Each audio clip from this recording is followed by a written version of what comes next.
bang, glass shattering everywhere, not being able to feel your legs, being covered in gasoline, seeing smoke, having the doctors tell you you'll never be able to walk again, are just some of the things my dad had to face when he was hit by a drunk driver.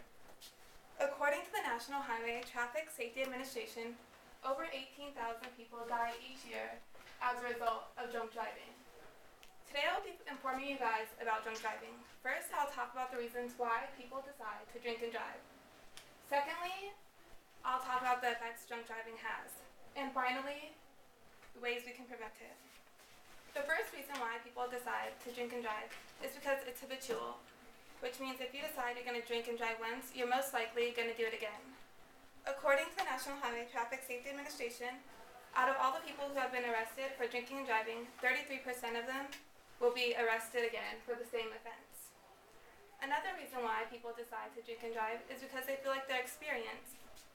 They like alcohol, they know how to handle their liquor, nothing's going to go wrong.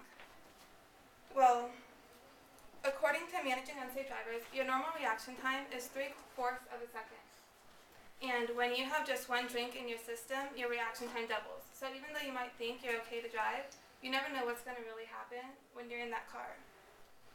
The last reason why people decide to drink and drive is because they don't have a designated driver. They got there, but there's no way to get home, so they decide to take their car. Now that you know some of the reasons why people decide to drink and drive, I'll be talking about some of the effects. The first effect is it's fatal. Like I said, 18,000 people die each year as a result of drunk driving. The next way is you could get your license suspended, or you can go to jail.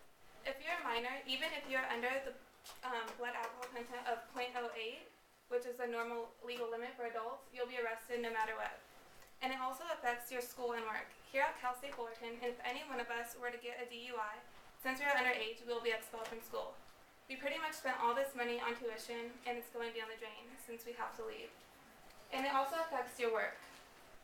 When you apply for jobs, your DUI will be on your record, so obviously it's going to look negatively upon that.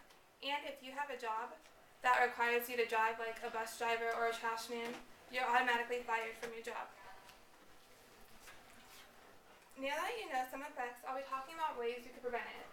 One of them is having sobriety checkpoints. When people know they're going to be stopped, they're less likely to get in the car while intoxicated. Another way is to increase alcohol taxes. Studies have shown that if alcohol prices increase, the consumers will buy it less. So with less people buying alcohol, there is less drunk drivers on the road. Another thing is ignition interlock programs, which are programs for people who have already been arrested for drunk driving. And there's a breathalyzer installed in their car, and before they can drive, they have to breathe on it. If their blood alcohol content is higher than 0.08, their car won't start. And the Journal of Experimental Criminology had a trial in Maryland, and it showed that 65%, like the people who had already been arrested, 65% were decreased if they had this ignition interlock program installed in their car. And the last reason a way we could prevent it is by being informed.